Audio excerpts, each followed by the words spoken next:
Good evening, everyone. My name is David Myers, and I'm the chair of the UCLA History Department. I'm delighted to welcome you to this evening's program. This is our inaugural event of the year, of the academic year, in our ongoing Why History Matters series. I know a number of you are veterans of our programs, and I'm delighted to see you again. And for those who are here for the first time, welcome. What we try to do in this series is to bring historians into conversation with public officials, politicians, thought leaders, and other scholars on key issues of the day. And we do so really as part of our commitment to serving the public beyond campus walls. We have a very important mission to play here on campus, obviously, educating students, but we also feel committed as part of a great public university to serving the public beyond the walls of this campus. And I would say in the UCLA History Department, we have a particular commitment to infusing historical knowledge and perspective into as many corners of society as we can reach, believing that in doing so, we're not only advancing the interests of the profession of history, but really performing a social good, which is to say, historical knowledge and perspective are essential to engagement, informed engagement in society, and indeed can and should be important parts of the formation of public policy. That's a proposition we believe in very deeply at the UCLA History Department. And I should add, if you share that commitment, there are many ways in which you can express your support for that proposition, including by picking up an envelope in the back of at the registration table on your way out, which I would be delighted to show you to. Before introducing our really outstanding panelists tonight, I would like to thank the brilliant staff members who arranged for tonight's program with their customary grace and skill. First, I'm looking but don't find, yes I do find over there, the incomparable Jessica Bellamy, who is our History Department Events Coordinator. And in the back of the room, the equally incomparable Kelly O'Leary from College Development and their respective colleagues and staffs. Thank you both to Jessica and Kelly for all their wonderful work. Now, to our program for the evening. We thought we'd pick for tonight's program a rather obscure, underexposed, and uncontroversial topic, the Middle East. Of course, as we all know, the Middle East in its many parts, Syria, Iraq, Yemen, Egypt, Iran, Israel, Palestine, Saudi Arabia, North Africa, and of course we could go on. The Middle East is always in the news, lurching, it seems, from crisis to crisis. We thought it would make some sense to give that revolving crisis du jour a richer backdrop by providing historical and analytical depth. The person who organized tonight's panel is our own History Department colleague, known to many of you from his many public appearances, Professor James Gelvin. Jim is a great scholar and a great teacher who has a rare ability to communicate his ideas to a wider audience.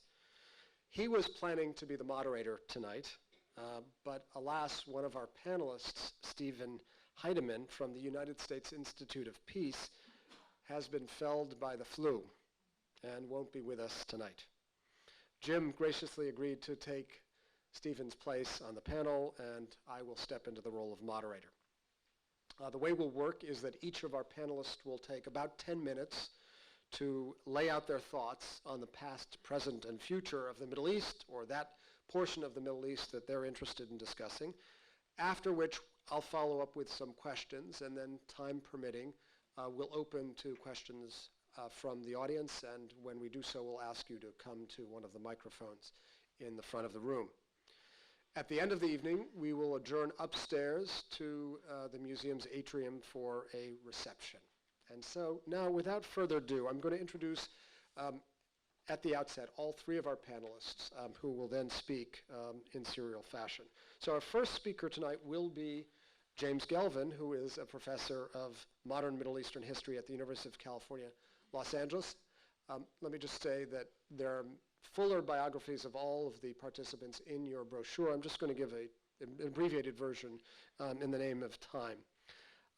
Jim is a specialist in the modern social and cultural history of the Arab East, and he has authored 4 books that include The Arab Uprisings, What Everyone Needs to Know, The Modern Middle East, A History, The Israel-Palestine Conflict, 100 Years of War, and Divided Loyalties, Nationalism and Mass Politics in Syria at the Close of Empire.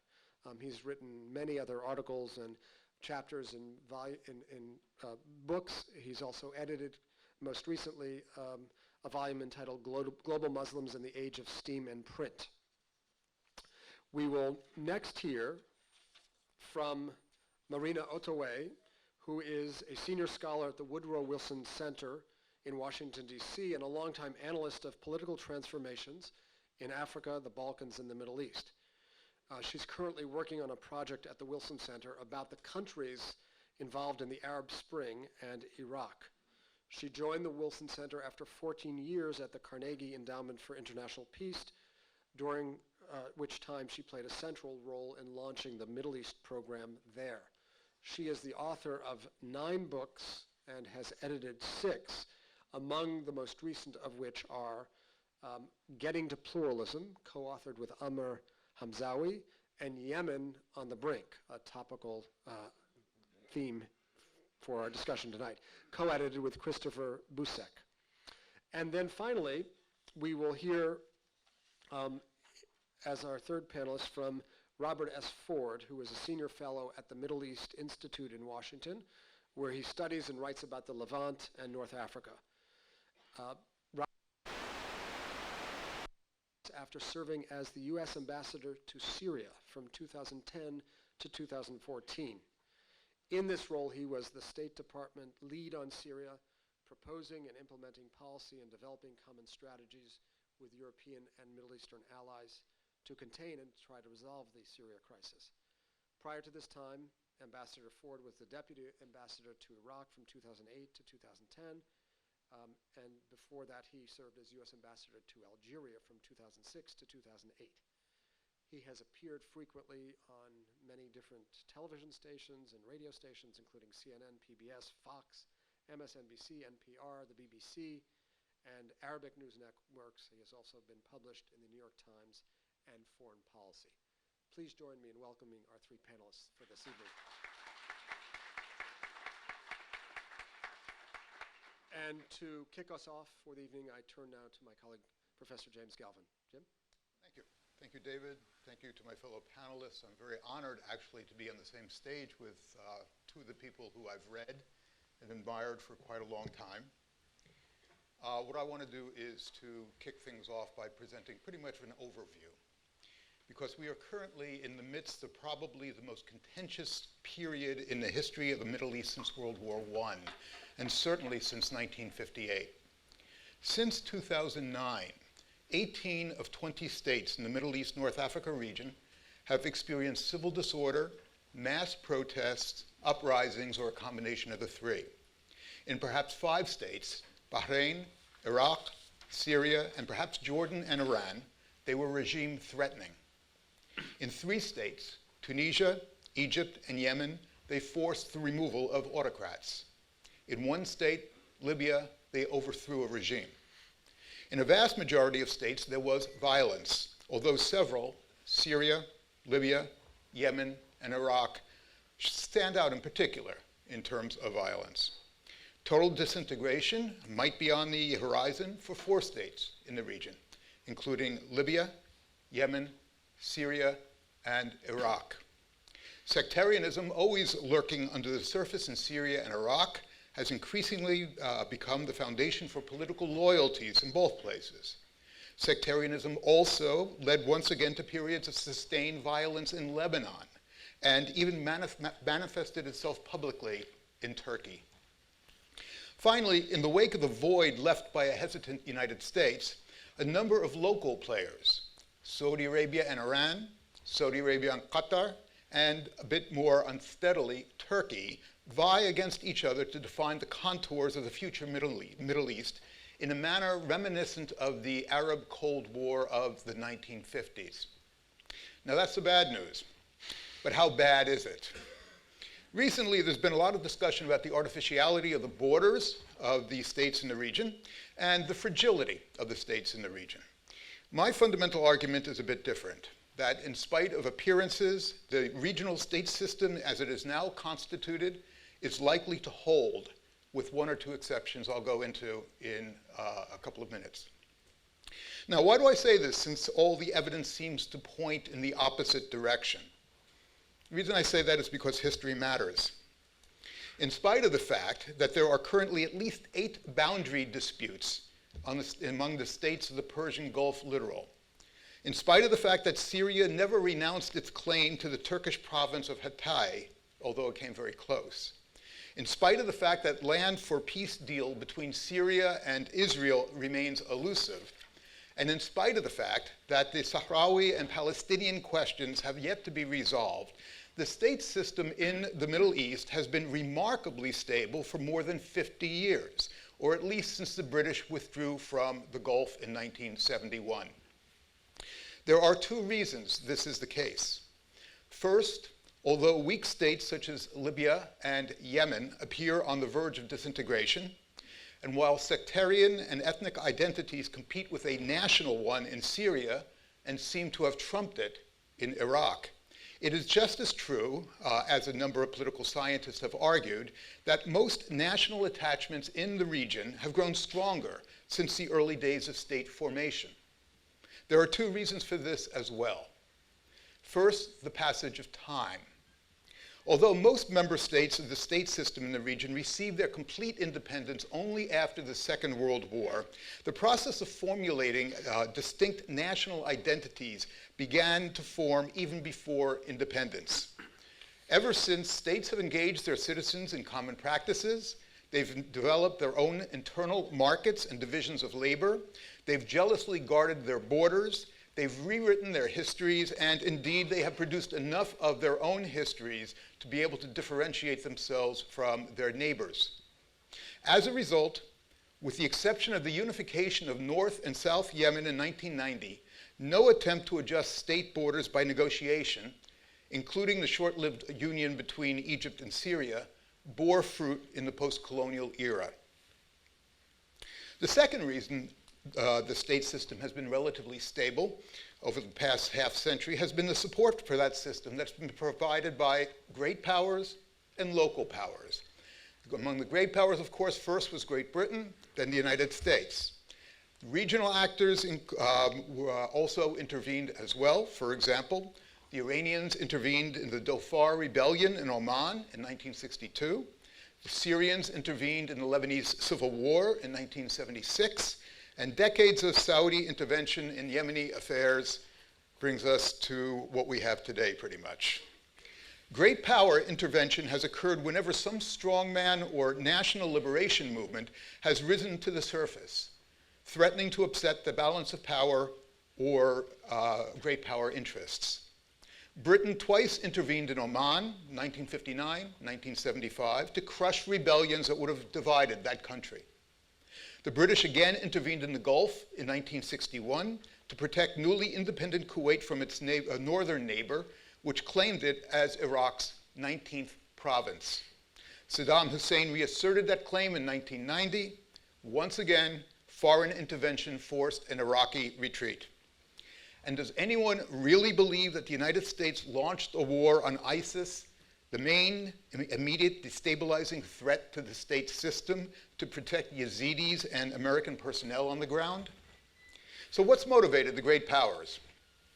Firstly, oil is certainly an important factor. Second, diminishing Soviet influence during the Cold War was another one. But so has stability for its own sake, what one political scientist calls the post-World War II obsession with border fixity.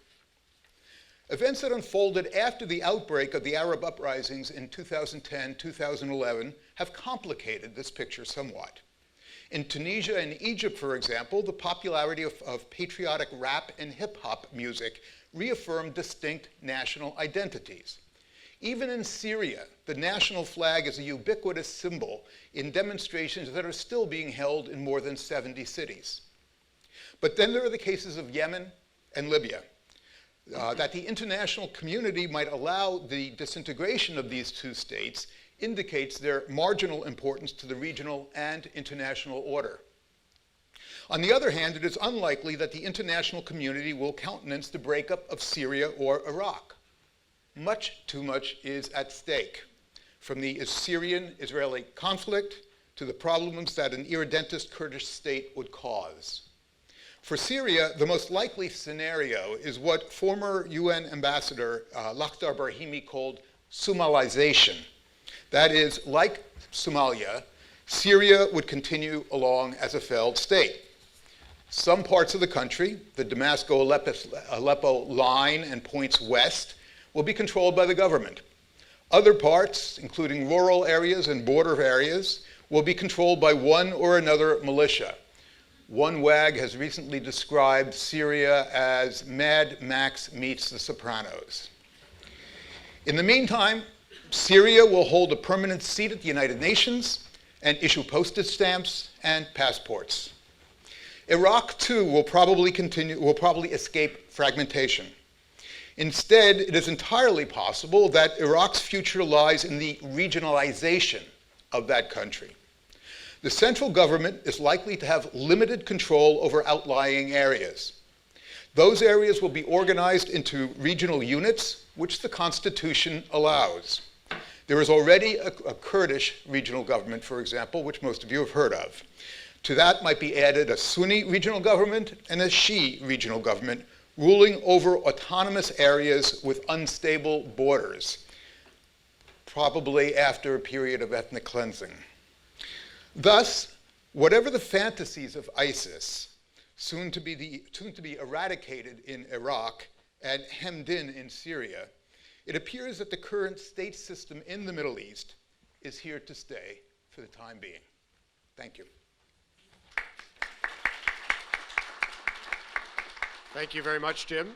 Marina, the floor is yours. Thank you very much. And thank you very much for this invitation. It's a pleasure to be here.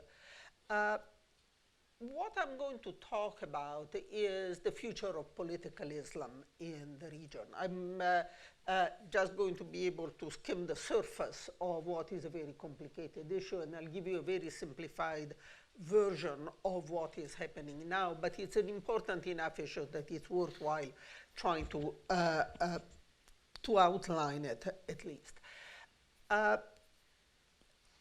I'd like to start, as you know, a few years ago, in 2012, there was a great deal of concern that Islamist parties were winning elections in all Arab countries that were holding elections. They had won elections in Tunisia, they had won elections in Egypt, they won elections even in Morocco. There was an expectation that if elections were going to be held in Libya, they would win elections in Libya, and so on and so forth. So there was this impression that there was this wave of Islamist parties that were going to come to power through elections. That has been stopped completely by the military takeover in Egypt, by negotiations in Tunisia, a number of issues that I cannot go into right now. And what has replaced this wave of sort of political victories by Islamist parties is the great deal of concern that it is now the radical groups, the jihadi groups, that are taking over militarily in a number of countries. The rise of ISIS and the formation of the so-called Islamic State is the best example of this. Here we have an organization that actually holds a territory, and holds a territory not only in Syria and in parts of Syria and parts of Iraq, but also has affiliates that are trying to hold the territory in other parts of the Arab world. For example, there is an ISIS-affiliated organization in Egypt which has proclaimed the Sinai to be the Sinai province of the Islamic State. It's fiction. It's, the area is still controlled by Egypt, but you can still sort of this new phenomenon of the attempt to build an Islamic State. So that's what I want to discuss. First of all, a few general observations, and I'll be very brief here. There is always, you hear a lot, and Muslims are the first one to tell you, you cannot have the separation of religion and state, religion and politics in Islam. That is simply not true. What you have is, as you have with all religions, a constant tension between the power of the state and the power of religion, because there are two different authorities, essentially, two different claims to authority. And the country that we think of as the quintessential state which is dominated by religion in the Middle East, namely Saudi Arabia, in fact has a very strict separation between the political power which is in the hands of the royal family and the religious power which is in the hands essentially of the Wahhabi clerics. And one of the reasons why the Saudi Arabia hates the Muslim Brotherhood the way they do is that the Muslim Brotherhood is one of the movements that in fact try to combine religious power and the religion and politics essentially in one entity. The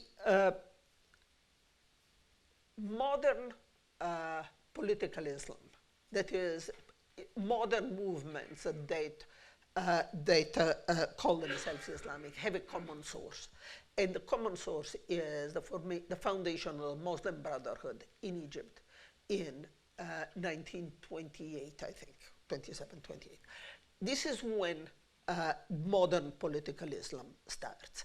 And the goal of the Muslim Brotherhood, the ideal of the Muslim Brotherhood when it was started, was to recreate essentially an Islamic state, that is, a state that was governed by religious authorities, that was ruled by Sharia, that is, that was ruled by Islamic law.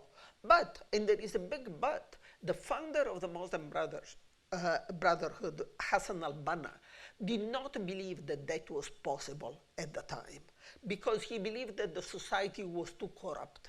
In other words, he was convinced that in order to have a really Islamic state, you had to have a society which was not corrupted, that it was devoutly Islamic, and that the conditions were not ripe for the formation of an Islamic state in Egypt or elsewhere. So the focus of the Muslim Brotherhood at the beginning was on what is called dawah, on preaching, on making converts, on essentially re-Islamizing the society, not in the sense that they were not Muslims, but in the sense that they were not good Muslims. In other words, to bring the society back to the precepts of Islam. Now, what happens to the Muslim Brotherhood is that the tension that I talked about earlier between politics and religion, between dawah and getting involved in political activity, in the end, forces or convinces the leadership of the Muslim Brotherhood to get involved in politics. They first try under Nasser. They see an opening essentially when the Free Officers coup in 1952 then breaks up the old Egyptian political systems, and the Muslim Brothers see an opening there for them to exert power, to exert influence over Nasser. It ends up with a very difficult clash between the two. A lot of Muslim brothers end up in jail. Seems to be a recurrent part of the history of the Muslim brothers, that you have this clash with the state and a lot of them end up in jail. That's a situation now, right now. But so, and after that, the Muslim Brotherhood de facto splits in different branches. Because while there is, after this crackdown, that while there is one part of the Muslim Brotherhood, and that is the Muslim Brotherhood, the organization that retains the names of Muslim Brotherhood, goes back to Dawa and goes back to accepting the state somewhat reluctantly, there is one other part, the more radical part, that decides that this is not good enough, that they have to start fighting the state. That it's, even if the conditions are not right, the way in which you carry out, the way in which you arrive at this ideal of the Islamic State is by fighting, is by giving battle to the state as it exists now. The parallel that I can find on this, and this is maybe sound a bit far-fetched, what the jihadis do, the radical groups do, is what Lenin did. That is saying, okay, according to the theory, according to Marxism, certainly Russia was not ready for a proletarian revolution. He said, we are going to make it ready. We are going to create the political organization that will take over. And that essentially is what this radical Islamist movement are saying. They are not caring whether the society is ready, whether people are really, are true Muslim.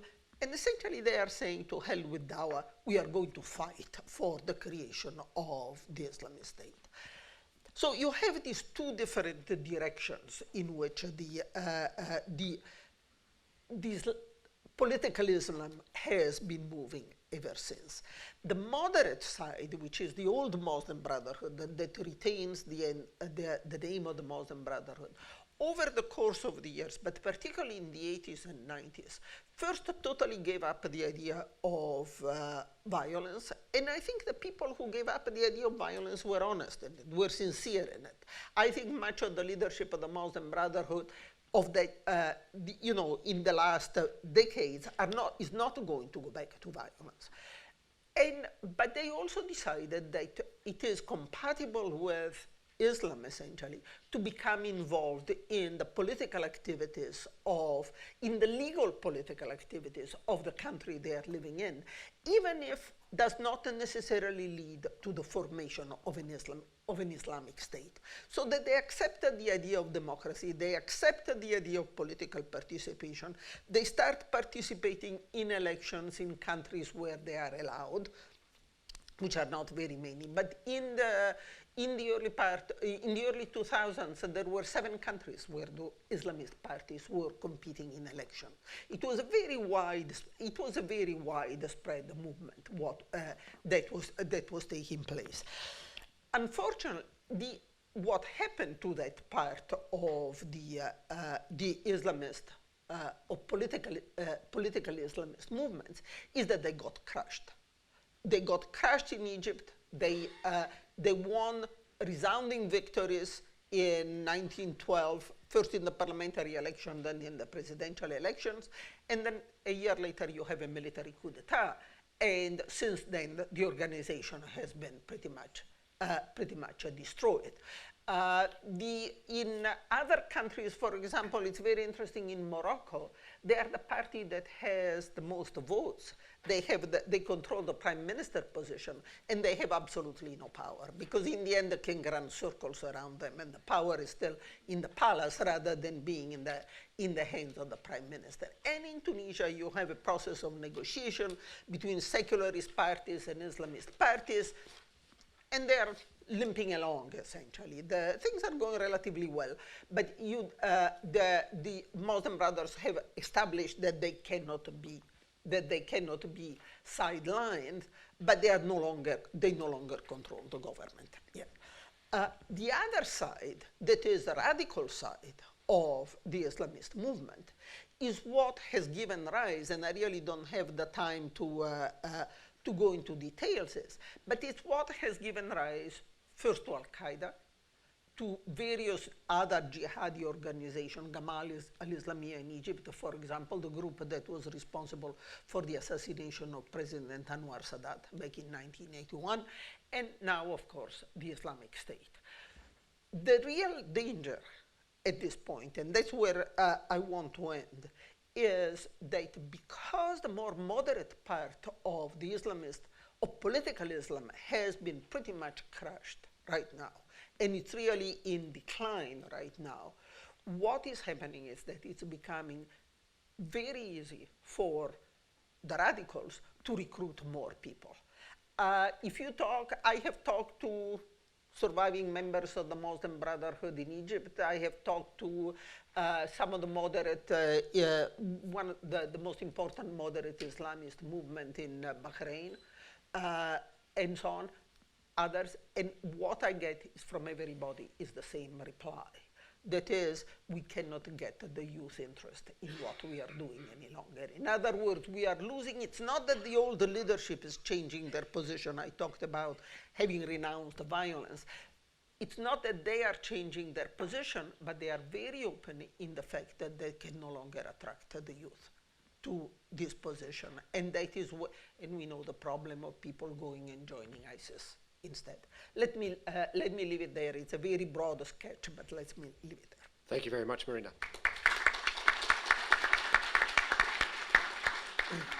Robert. Thank you very much, David, and thank you for the invitation. When I walked to the gym in Baltimore, Maryland yesterday morning, it was 9 degrees.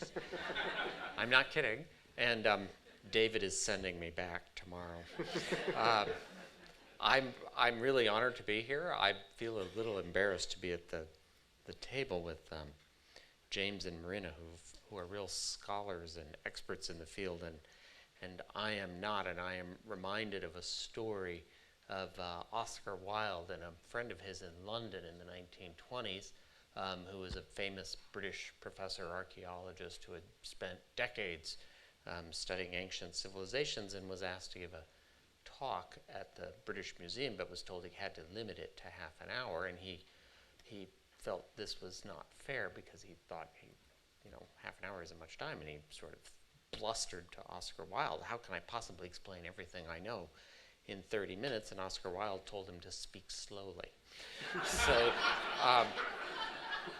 I'm also going to speak a little slowly, but not too slowly, because I've come to give a confession.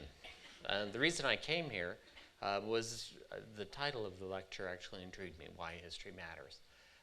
I spent 5 years in Iraq during the war, 3 different assignments, 2003 and then again 2004 to 2006, and then I got sent back again 2008 to 2010. My reward for that was being ambassador to Syria. Let that be a warning. But I have a confession. And this is actually serious. And I'm going to use the American government experience in Iraq between 2004 and 2010 as an example of why history does matter. I want to give you a few examples of how the American officials' really serious lack of understanding of Iraqi history interfered directly with making sound policy decisions. And frankly, we're still paying the price today. We've had to send 3,000 of our young people back over there in a conflict that just, it's ripping that country apart. And frankly, it's posing national security threats to us. So just 12 years ago, you may remember that Donald Rumsfeld talked about how it would be a fast war, last a few weeks. They'd be met with flowers. Paul Wolfowitz at the Pentagon told us they would remove the top echelon of government in Baghdad, the Ba'athi leadership under Saddam Hussein. There would be a new era of political liberty in which all Iraqis would participate, and that it would set an example for the rest of the Middle East. Now, it didn't work out that way. Let me give you a couple of examples of why not. And this is a long list, so I'm going to just do 2 examples. First, I don't think the Americans ever really understood how deep the ethnic rivalries between Kurds and Arabs in Iraq is.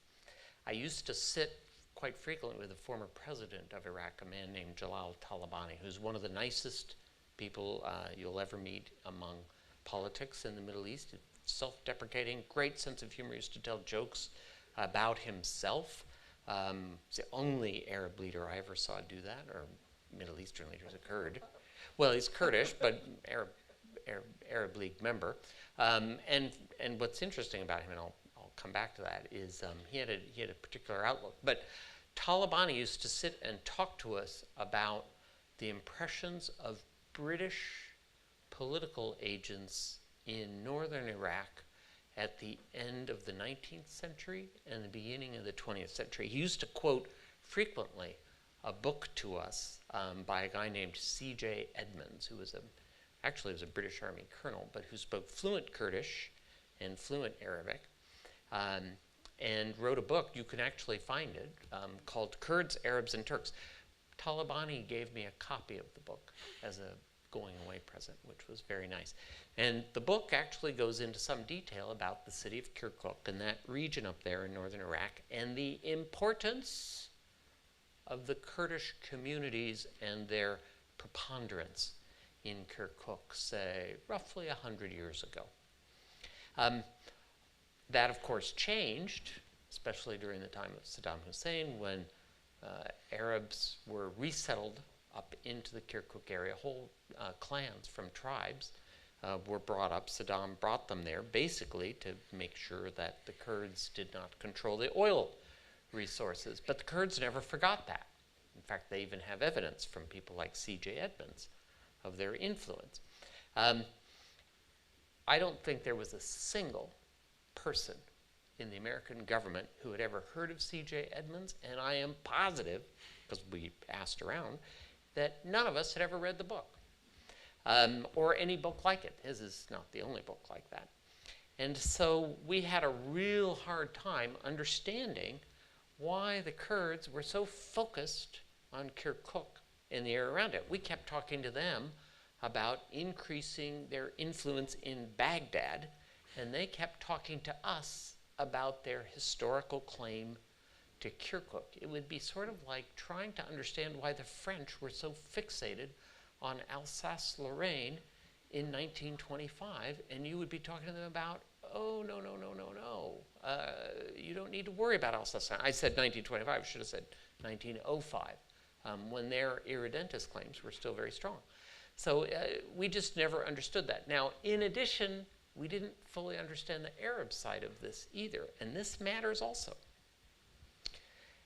I mentioned that Saddam Hussein resettled tribes up there, and it matters which tribes he settled.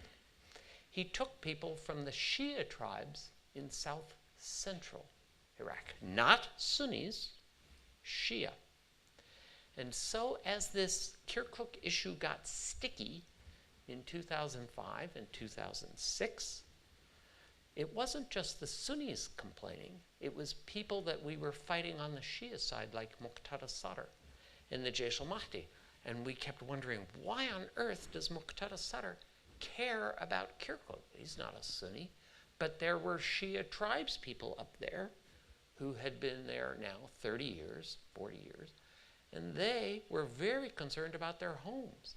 And Shia leaders followed that. It's not an accident that the Shia prime minister that just left, Nouri al-Maliki, had huge conflicts with the Kurds about Kirkuk. Conflicts so serious that Barzani, even 6 months ago, was talking about breaking away entirely from Baghdad if this was not resolved. We had a margin, a window, after Saddam fell to try to resolve this issue, I have to be honest. And the Americans never really put their shoulder to the wheel when our influence in Iraq was the greatest, 2005, 2006, 2007, 8, 9, 10. I worked for a brilliant ambassador in Iraq in 2009, a guy named Ryan Crocker. And Ryan at one point looked at this and said, we have not fixed the problem of Kirkuk and the Kurds, and it is going to destroy our efforts in Iraq. He said that in 2009. Ryan had it exactly right. We never understood how tough it was, not just between Kurds and Sunnis, but also between Kurds and the Shia. That issue is still out there, by the way. If you follow Iraq now, you will notice that they're still arguing about territory, like Kirkuk, and budgets and control of oil. These are issues that go back all the way to C.J. Edmonds, and that's what Talabani was telling us. We just didn't get it. I remember Barzani once talked to me, the current head of the Kurdish regional government, talked to me about the Treaty of Sèvres and how Kurds were promised independence. I don't think I'd even heard of the treaty. I know I hadn't heard of the Treaty of Sèvres from 1920, and none of us in the political section had ever heard of the Treaty of Sèvres of 1920 that promised the Kurds independence. Barzani knew about it, and he was fully focused on it. I mean, he feels that his people got a raw deal. We're still trying to catch up. Let me give you another example, and then I'll shut up. We always had a misunderstanding about the role of the state and the Sunni Arabs. Now, historically, Iraq was actually a field of contention between the Persians and the Ottomans. In fact, one of the experts of that is sitting just to my right there, Jim. The Ottomans mobilized a lot. They were Sunni Arabs.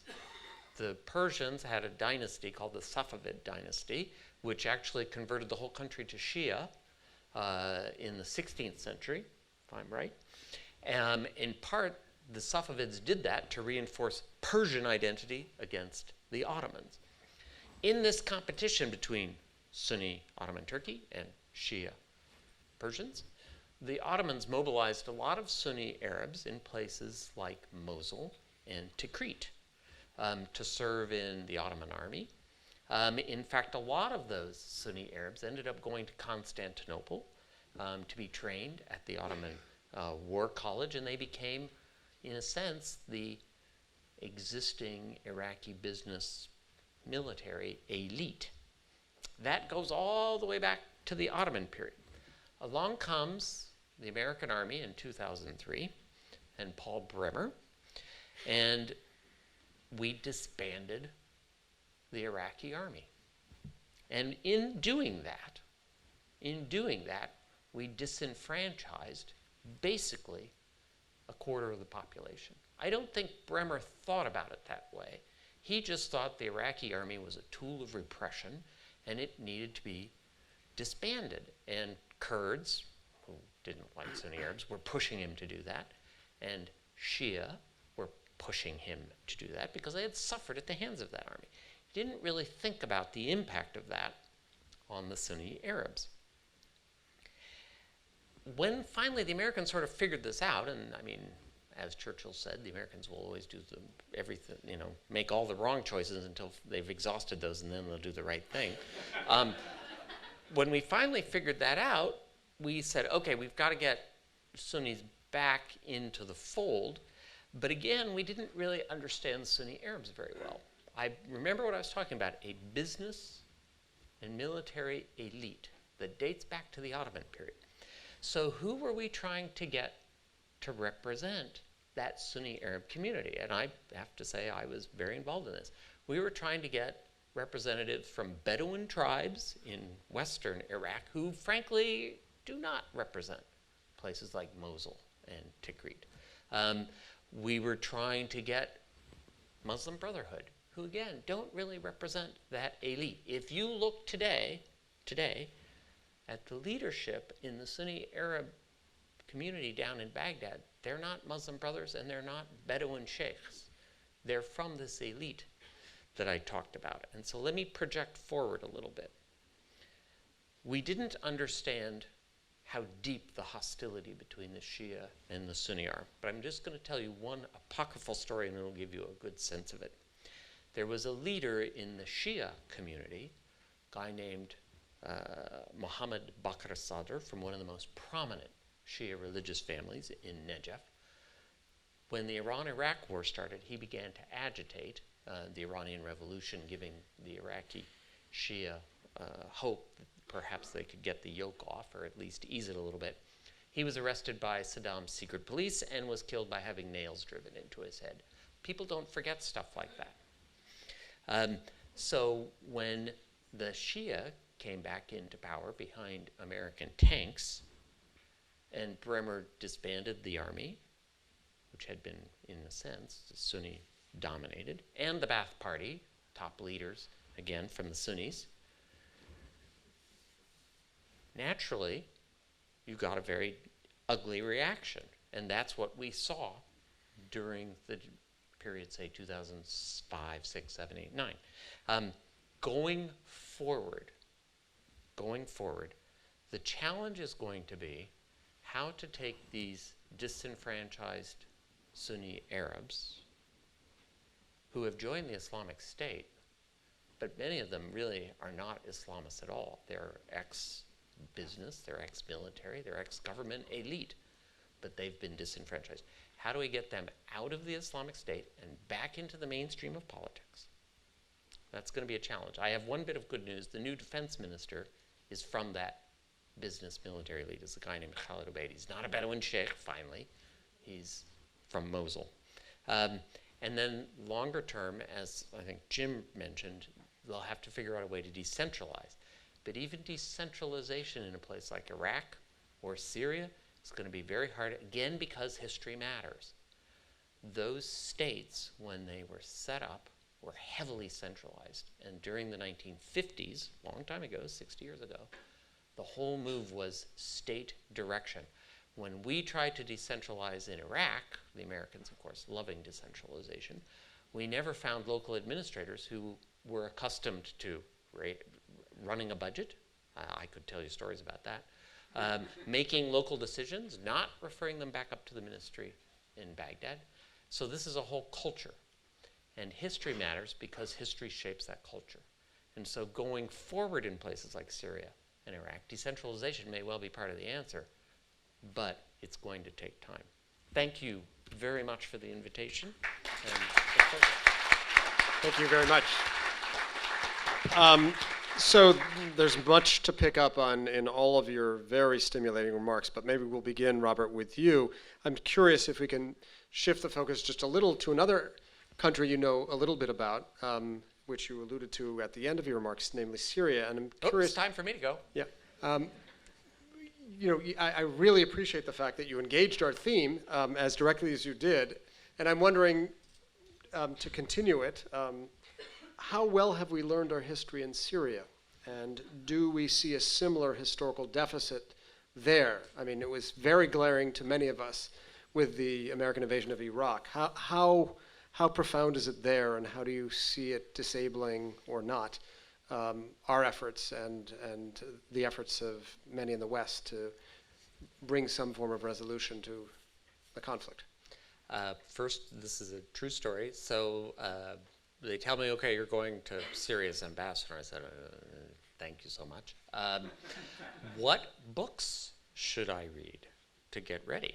I had in mind the problems that I had seen in Iraq.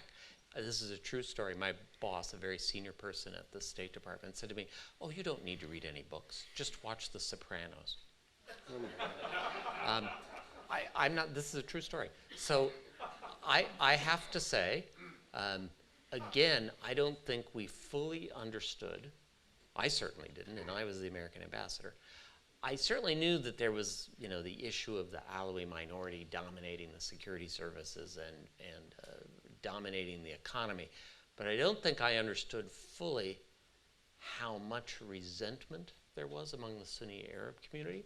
When I did the trip to Hama in July of 2011, that the government then responded by attacking our embassy, I heard it then from the people that were demonstrating that the Alawis did this to my family and the Alawis did that to my family. And I, in my report back to Washington, I said the sectarian stuff is right under the surface here. It's not hidden very far. But as we have looked at this, you know, a lot of us thought that the regime would collapse by 2012. And one of the reasons it didn't is because the Alawis feel they're fighting for their lives. They understand that resentment. And the Syrian political opposition has done a miserable job of addressing that, and we haven't been tough enough on them that way. And in fact, I've spoken about that recently in Washington and kicked up quite a storm. So history matters on that too. Good. You want to jump in, Jim? Can I just jump in and say two things? Because, I mean, I agree 100% with what Robert has just said. I mean, but there are a couple of other things that I think are really important to understand. The Alawite minority came to power in 1970, okay, with Hafiz al-Assad. Before the Alawite minority came into power, they were an oppressed minority. Alawite was synonymous with maids, okay? And when I say maids, I don't mean just maids. I mean what you can imagine they were in Sunni households, okay? The question is that the only way to resolve the Syrian question is going to have to be to get Sunnis to listen to the Alawite grievances throughout almost all of their history. Under the Ottomans, which was Sunni, they were also oppressed. There were forced conversions, et cetera, et cetera. And of course, since 1970, Alawites have to understand the Sunni grievances, which were, for example, exemplified by the destruction of Hama in 1982. That's the first thing. The second thing, which I find interesting, again, to go back to history, is that until 1970, Syria was the most unstable state in the Middle East. Okay, experiencing since independence, since 1946 to 1970, 10 coups d'etats. Okay, everybody had some proxy, they were buying off, et cetera, et cetera, et cetera. After 1970, they stabilized. How did they stabilize? They stabilized by bringing in kin and members of the Alawite sect to actually in the inner core of the regime. Once any trouble breaks out, what happens is the Alawites, along with allies in the Christian community, tend to circle their wagons around the regime. Okay. This regime cannot split apart. There's not going to be an Egypt, there's not going to be a Libya, there's not going to be a Yemen. Because everybody in that inner core of the regime understands that if the regime goes, they die. It's as simple as that. So this is the basis upon which we have to look at how to resolve this Syrian civil war right now. I have a question for you, but go right ahead. No, go right ahead.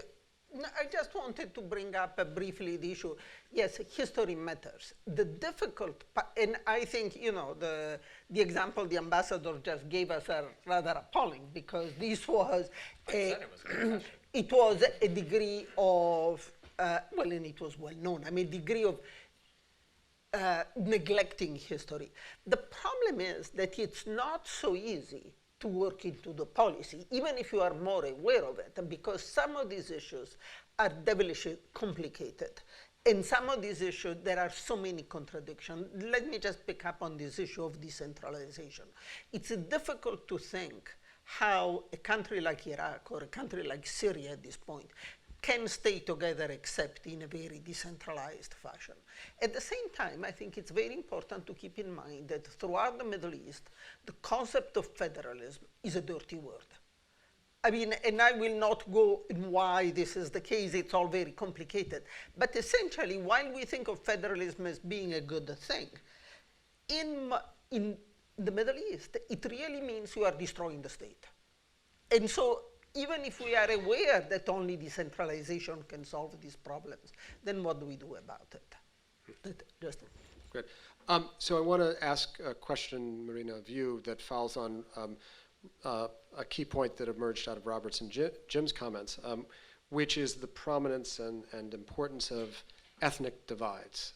You focused in your remarks on interesting developments within the Muslim religion, making this very interesting causal connection between the suppression of more moderate political Islam and the rise of radical jihadism. I'm wondering how you filter that through these seemingly competing prisms of ethnicity versus religion. Where does ethnicity factor into that? Or how do you see ethnicity and more generally, yes. I guess Well, I think it depends on the circumstances, because if you talk about, when we talk about Iraq, right, we talk about the divisions. And what are the divisions? We talk about the Shia, Sunnis, and Kurds. Well, Kurds are not a religion. Shia and Sunnis are two religious sects, and Kurds is an ethnicity. And in fact, the Kurds are mostly Sunnis, some of them are Shia. But the question is, in some cases, in some situation, it is the religious identity which is most important and the cause of conflict. In some other situation, it is really the ethnic situation. It varies very much from country to country. It varies very much from, for example, if you look at a country like Algeria, they are all Sunni Arab. they are all Sunnis. I mean, there is not, probably there are some Shias. Yeah, I mean, it's like in Egypt that there are, 200 of them in the entire country or something. But there the conflict is more between Berbers and Arabs. So it depends. Or you have countries like Egypt that have neither a religious conflict nor an ethnic conflict, but are destroying each other. Nevertheless, because of the tensions, which is never discussed, but I think they are class tensions even more than anything else. Jim, did you want to jump in on that? I just wanted to say that a good rule of thumb is that ethnicity and sectarianism does not drive history. History drives ethnicity and sectarianism. In other words, these things are not primordial. They are created circumstantially, I believe, as Marina said. That, for example, in the 1920 rebellion against the British in Iraq, it was the council that ran the rebellion was actually split between, made up of both Sunnis and Shiis.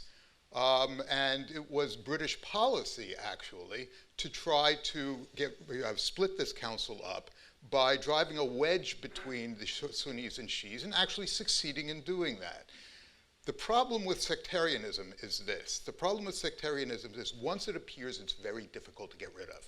And there are two reasons for that, geographic and political. Geography means that people are going to move to be with their own kind, and they're not going to mix anymore in public transportation or in schools. Okay? So they're only going to see Shiis or Sunnis. Okay? Politically, you can bet that if there's going to be a solution to the Syrian question, you're right, a political solution, that the only way that that would ever be accomplished is if the Alawites were to get written into a constitution, a proportional representation in the government. In other words, you would have to create Lebanon in Syria, making sure that the sectarian question in Syria never, ever goes away. I just want to make sure I understand. So would that be consigning themselves to a constitutional minority status? I mean, if they were written in, presumably they wouldn't be written in as the dominant part. Right. I mean, yeah. I mean, that's the way it is. So but they'd that's have to accept the surrender of power to... Pretty much so. But, for example, in Lebanon, you have this national pact that was made in 1943, similar sort of thing. In Iraq, you have it's done territorially, but fundamentally you have the proportional representation as well.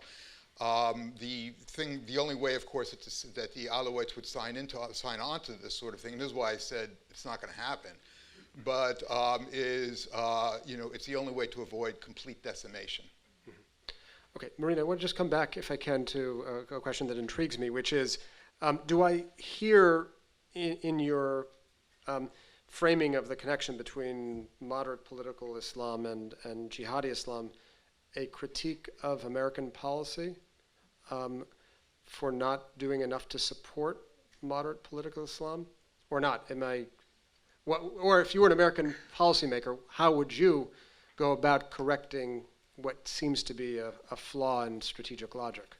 Well, I don't think I think that's one sin that we cannot lay on the doorstep of the United States, very frankly.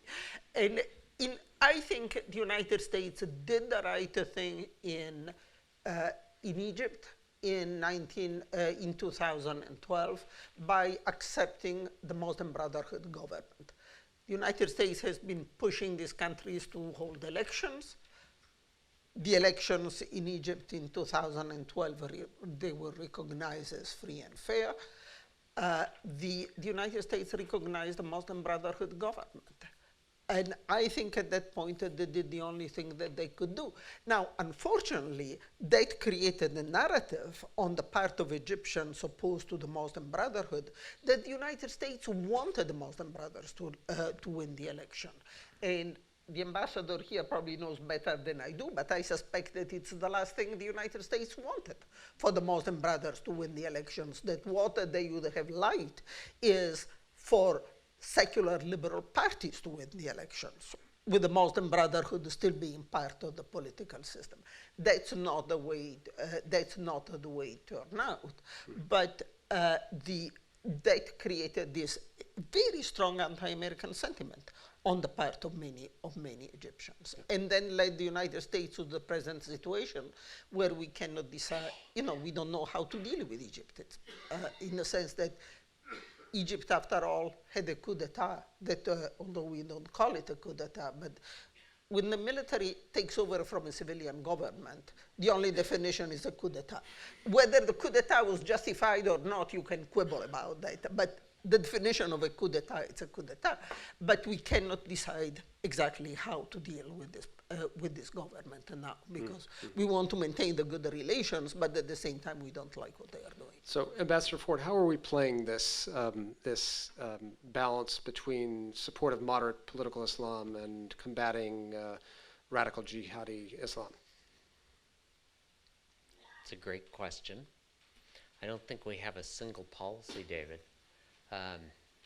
Something we often talked about when I was in the State Department, how to address political Islam as a phenomenon, but we never developed an overall policy. The closest we got was a speech given by my boss, Jeff Feltman, in Washington back in 2000, I think it was 2008. But as a general rule, Marina's right. I think we're much more comfortable with secular liberals winning and governing in Arab countries. There just aren't very many that have a lot of political power, unfortunately.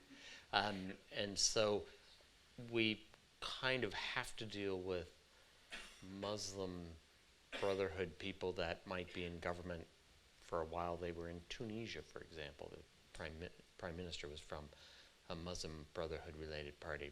Marina mentioned the gentleman in Morocco, although, the king does run circles around it. It's great to be king.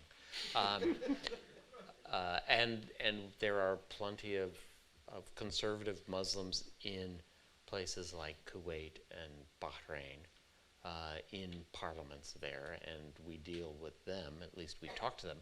We don't necessarily agree with them on a variety of issues, whether it be Israel or women's rights, freedom of speech, for example, freedom of religion. We have often big disagreements with them, but I think it's important as a matter of policy, and this I do feel very strongly about, to draw a distinction between a conservative Islamist politician and a jihadi.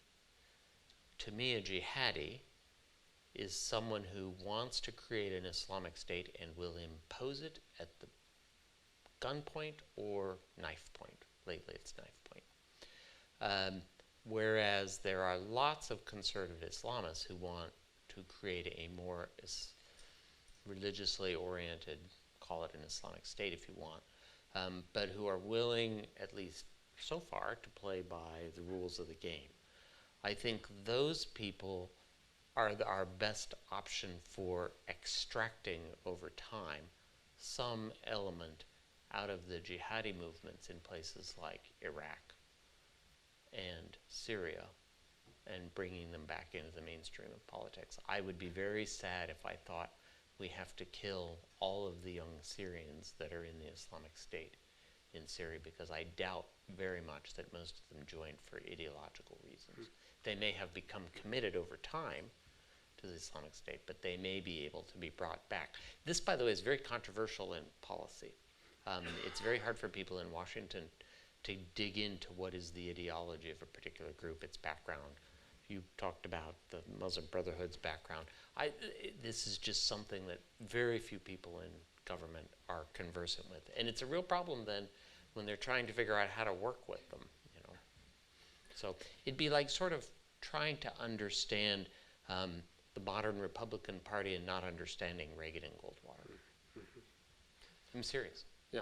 I mean, I wonder what we have misunderstood, apropos our overall theme of history mattering, what we have misunderstood about the rise of ISIS and its growth, especially in light of your comment that we shouldn't be thinking of killing all of the young people who've joined the cause. Yeah. Well, two things leap out at me. One smaller and one larger.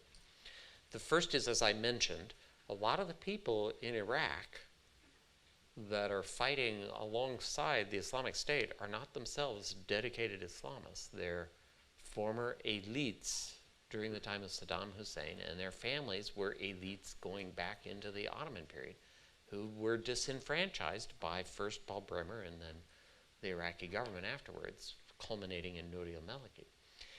But they're not crazy Islamists. I mean, they're just politically ambitious and they have economic expectations. Their families do. So they're accustomed to a certain level of living. So that's one distinct group. Primarily in Iraq, primarily around Mosul and Tikrit. There's a broader issue, which includes Iraq but goes beyond Iraq, which is the whole issue of a Sunni community in the Levant and Iraq which feels under threat from Iran. And that actually even extends into the Gulf. And so in Syria, in Lebanon, there are a number of people in the Sunni communities there who feel that the Shia are pressing on them, Alawis being equated with Shia in Syria, and that they have to fight back. That what happened in Iraq must not be repeated in fill in the blank, Lebanon, Syria, Bahrain. So that ISIS feeds on. And to the extent that the Americans are perceived as helping Iran against the Islamic State, then we actually give a wonderful recruiting tool to the Islamic State. So how we manage the Iran side of this is extremely important to the long-term success of containing and degrading the Islamic State. Right. Marina, I think, is going to jump in. I just wanted to add, and this is where we risk this issue of trying to understand what is the role of ideology, versus the role of grievances, and what is happening now, where we risk making another big mistake. You know that there was this meeting last week in Washington on combating extremism, and there was the whole discussion of whether you should call Islamic extremism or not. Whether or not you use the word, it's quite clear what we were talking about. And there was a lot of discussion, as there has been for a while, about the importance of educating young people to what Islam really is. And there are two problems here. One is that I think it would be extremely dangerous for the United States to get involved in a discussion of what Islam really is. It's a bit... the American government. Yeah, you think about if Saudi Arabia tried to decide what real Christianity is. Does the Catholic Church represent real Christianity versus, I don't know, the Episcopalian or the Southern Baptist? I mean, you can just imagine the kind of outrage that would in this country. But the other one is also, if we put too much emphasis on the ideology and combating the ideology, rather than try to deal with the grievances that are very real and are new as well. In other words, it's not, you cannot do very much about something that happened way back then, but these problems continued.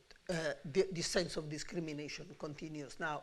So it's they are very delicate issues, and it's very important to try to understand what motivates people. Jim? Yeah, I just wanted to say something about the irony of this whole situation, which is that what the Islamic State is a group that's called a Takfiri group. In other words, it's a group that says, okay, these people are Muslims, these people are not Muslims.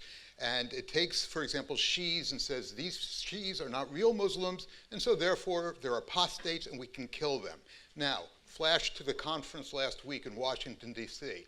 Are we supposed to be Takfiris too by deciding who is really a true Muslim and who is not going to be a true Muslim? All right, I'm going to ask one last question of Jim, and then we're going to open up to your questions, which will be concise and to the point, I can assure you. Picking up on something that was raised that we haven't discussed, and Lord knows we haven't discussed many key topics and can't in the course of an hour discussion, but Iran, Jim. Robert mentioned this careful balancing act that we have to engage in when playing the Iran card so as not to antagonize Sunni regimes that might be potential allies. How do you see it? What do you see as the danger, and what does your historical perspective bring to bear on our understanding of the current situation? I understand where Robert's coming from, and it's a perfectly valid point of view. I have a very different point of view, though. And my point of view is fundamentally, unless we bring Iran into the political fold, we're screwed. Okay? Could you state it more starkly, please? Okay. Yeah. The United States has been, the British did not change their strategic doctrine for defending the route to India until 1968, 20 years after India was independent. We're not as bad as the British, but we have not changed our strategic doctrine in terms of the Middle East since the Cold War. The two main features now of American doctrine towards the Middle East is Israel and Saudi Arabia. Now, first of all, Saudi Arabia, if you're going to look at truly reprehensible regimes, Saudi Arabia goes right up there towards the top, if not at the top, maybe the Democratic Republic of Congo. What the United States has to do is reconceptualize now what its position is going to be in the Middle East. And this is where I think we have to walk a tightrope, I think. Because, for example, there cannot be a settlement in Syria unless the Iranians and the Americans, or in the West, are not going to act as proxies for one side or the other. I think what we should do is, rather than having a zero-sum game over Syria and a zero-sum game over nuclear negotiations and a zero-sum game over the Gulf and Afghanistan and what have you, let's play three-dimensional chess. Let's put everything out there on the table, okay? Let's put Syria on the table in negotiations with Iran. Let's put sanctions on the table. Let's put the nuclear issue on the table. Let's put the situation in the Gulf on the table, particularly Bahrain, which is, or whatever. I mean, it's being accused of, the opposition's being accused of being Iranian proxies. The Houthis are also being accused of being, in Yemen, are being accused of being Iranian proxies, et cetera. Let's put everything on the table, okay? That way it's no longer a zero-sum game.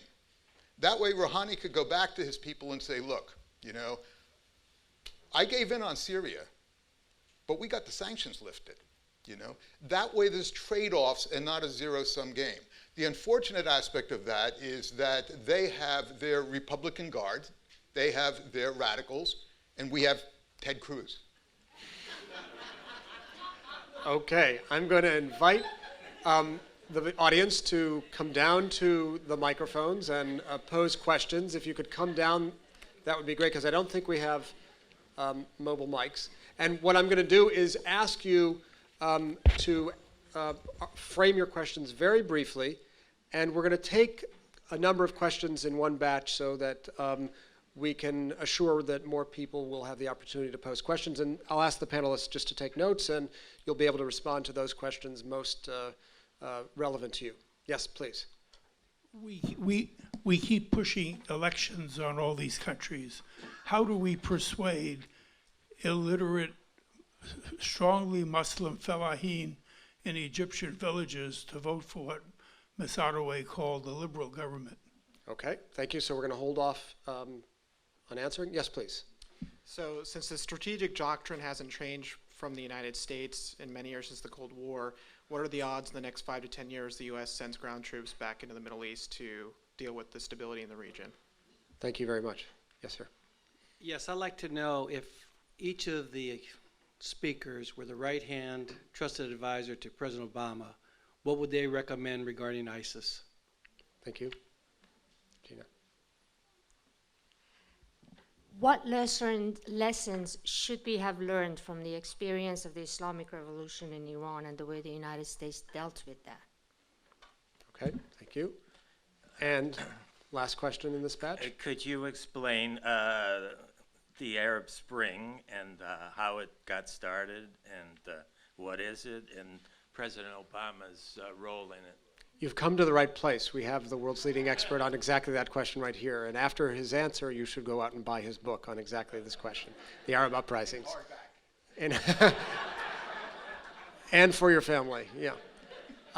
Okay, so who's ready to jump in? I see Jim?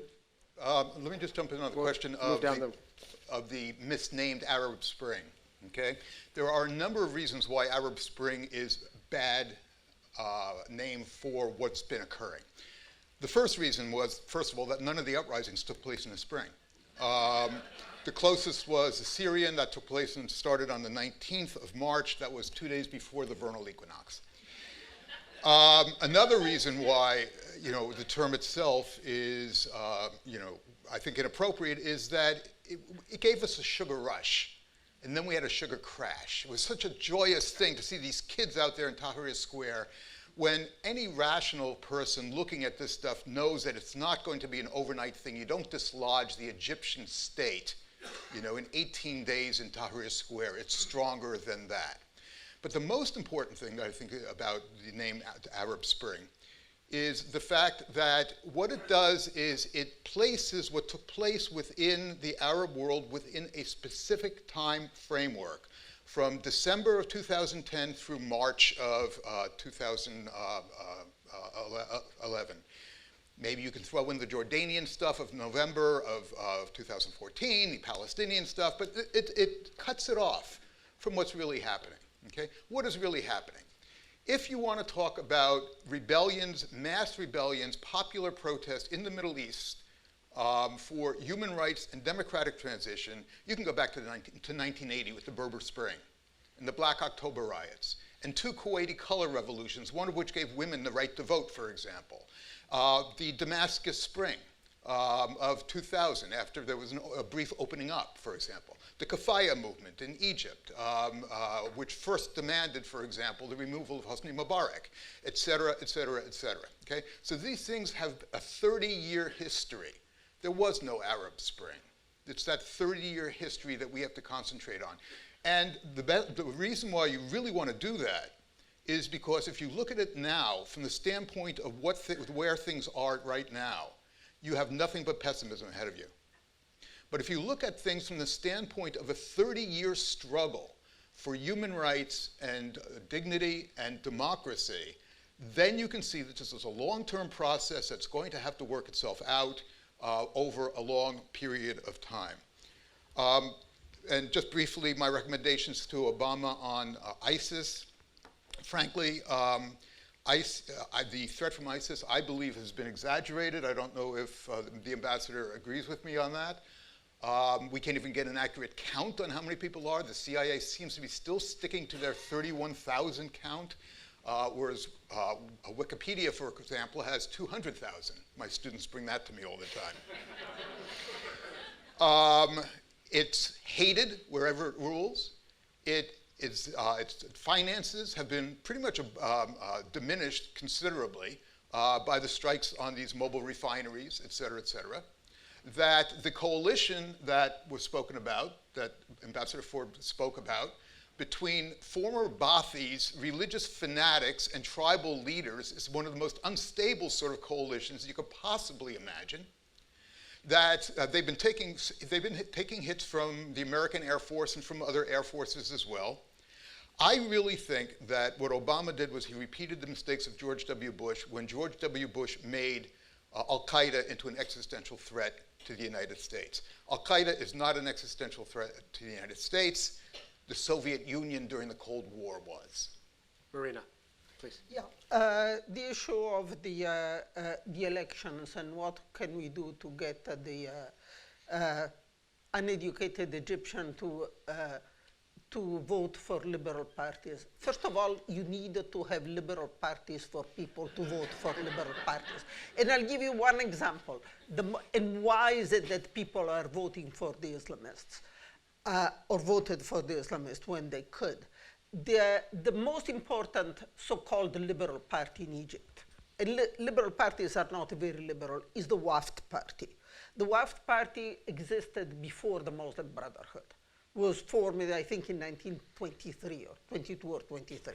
It's been around for a long time. It's still disorganized. Every time there is an election, they say, oh, we are not ready for it. The Muslim Brothers have an advantage because they can organize. He said, wait a moment, you have been around since, even longer than they have. But to me, the most telling story is just supposedly they are going to have elections in a couple of months in Egypt again, and in which the Muslim Brotherhood will not be allowed to participate. But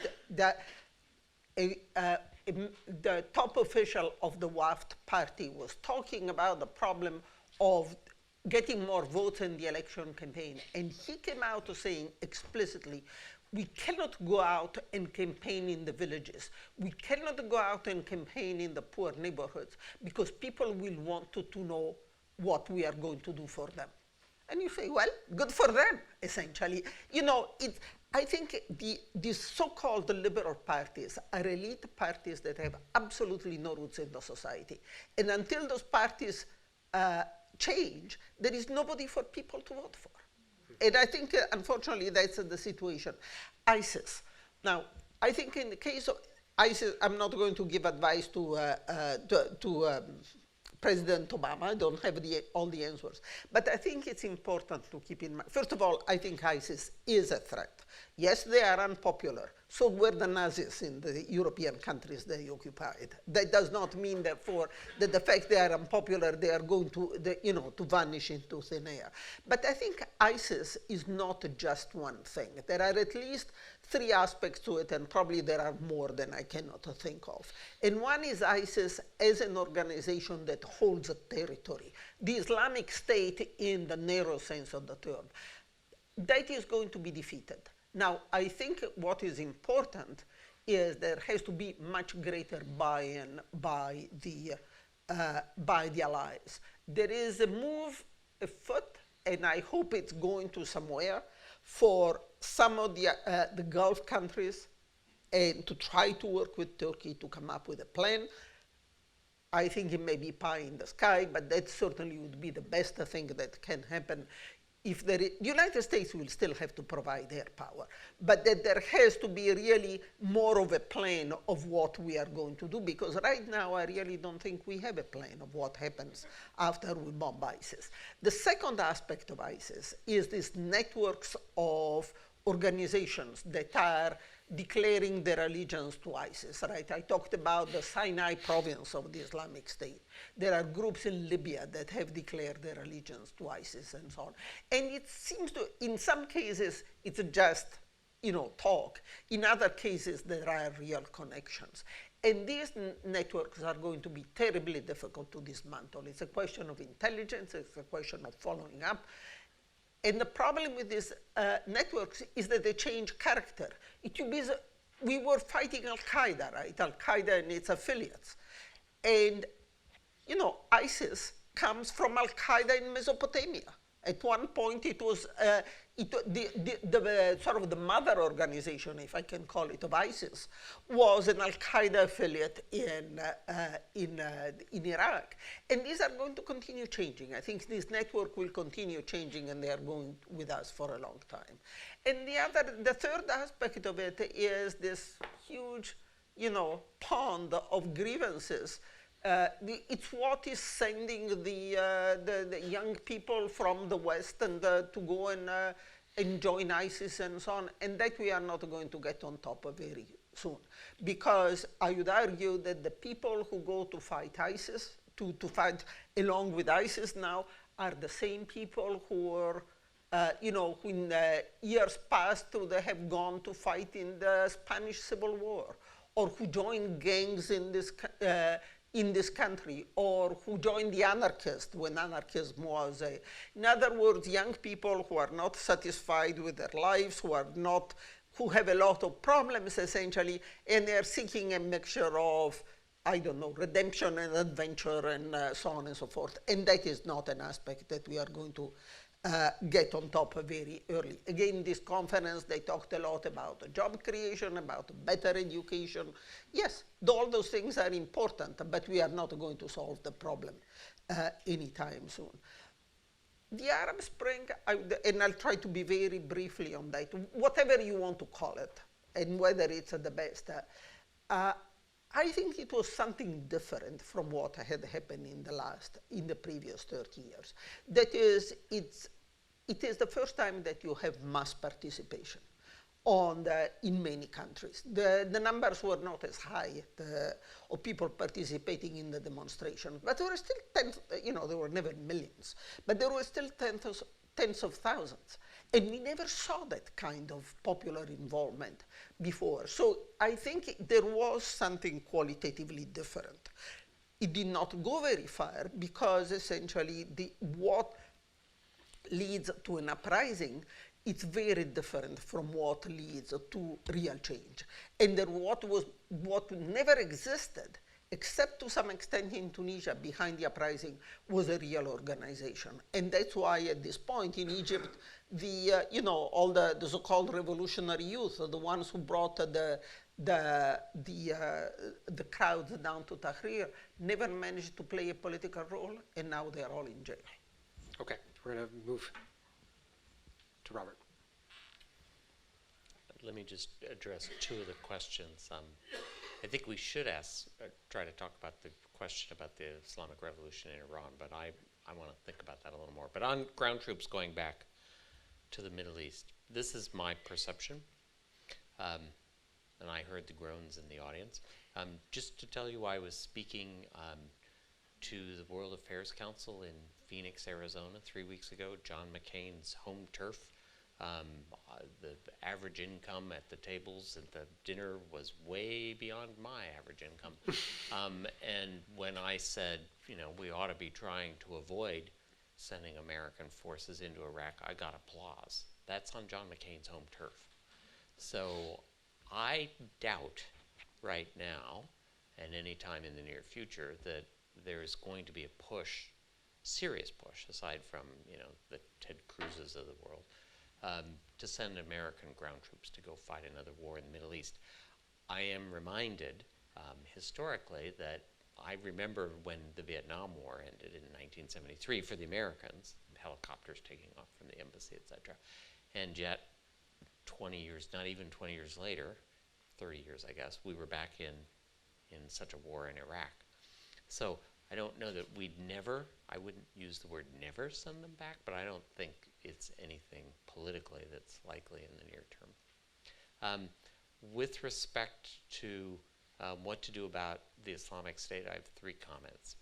First, I think maybe I differ a bit with Jim. I think the Islamic State is a threat.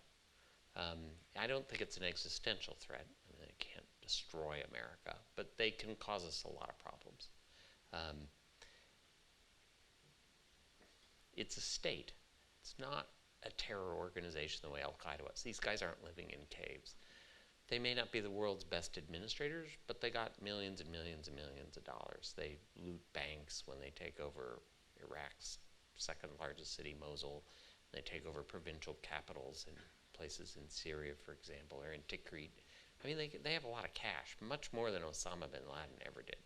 Second, they have a real military, and they have monopoly of force in the areas they control largely.